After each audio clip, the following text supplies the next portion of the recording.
കൂട്ടുകാരെ, എല്ലാവർക്കും സ്വാഗതം. എൻ്റെ യൂട്യൂബ് ചാനലിലേക്ക് ഞാൻ ഉണ്ടാക്കാൻ പോകുന്നത് ഏലാഞ്ചിയാണ്. അതിനകത്ത് ചേർക്കാനുള്ള സാധനങ്ങളാണിതെല്ലാം. ഇതിന് വേണ്ടത് മൈദ, ഒരല്പം ഉപ്പും ഒരു പിഞ്ച് മഞ്ഞൾപ്പൊടി ഇട്ടിട്ടാണ് ഞാൻ മിക്സ് ചെയ്ത് വെച്ചിരിക്കുന്നത്. ദോശയുടെ കുറച്ച് നൈസായിട്ട് ഒരു ദോശമാവിനേക്കാളും കുറച്ചുകൂടെ പരുവം. ഒരു കളർ കിട്ടാൻ വേണ്ടി മഞ്ഞൾപ്പൊടി ചേർത്തുന്നത് മാത്രമേ ഉള്ളൂ കേട്ടോ. പിന്നെ വേണ്ടത് തേങ്ങയാണ്, പഞ്ചസാര, ഏലക്കായ പൊടിച്ചത് ഇതിലോട്ടിടാം. ഈ പഞ്ചസാര ഇടാം. എന്നിട്ട് നന്നായിട്ടൊന്ന് മിക്സ് ചെയ്ത് വെക്കണം.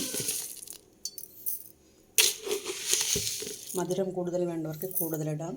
നമ്മളിവിടെ കുറച്ച് മധുരമായതുകൊണ്ട് വളരെ കുറച്ച് പഞ്ചസാരയാണ് വയ്ക്കുക. 2 ടേബിൾ സ്പൂൺ ആണ് ഇട്ടിരിക്കുന്നത്. ദോശക്കല്ല് വെച്ചിട്ടുണ്ട്. ചൂടായി വരുമ്പം മാവ് ഒഴിക്കുന്നു, പരത്തുന്നു. അതിലേക്ക് തേങ്ങ, പഞ്ചസാര മിശ്രിതം ഇട്ടിട്ട് മടക്കിയെടുക്കാം.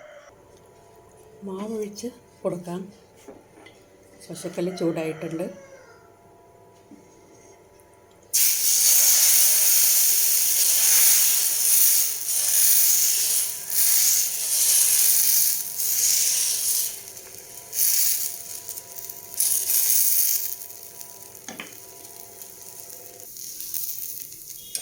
തിരിച്ചിട്ട് കൊടുക്കാം.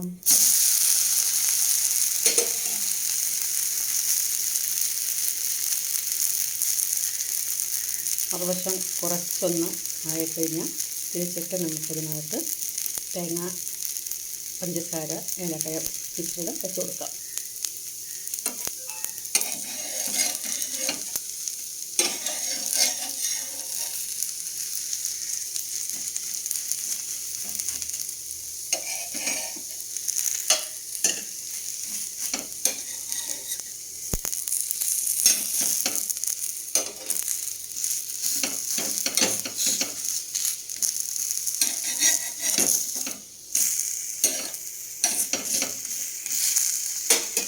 ഇതാണ് ഏലാഞ്ചി.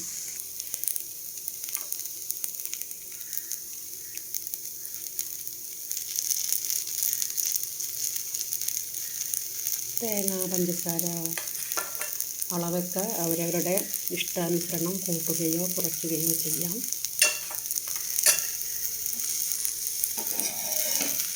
ഇങ്ങനെ അടുത്ത ഏലാഞ്ചിയും റെഡിയായി.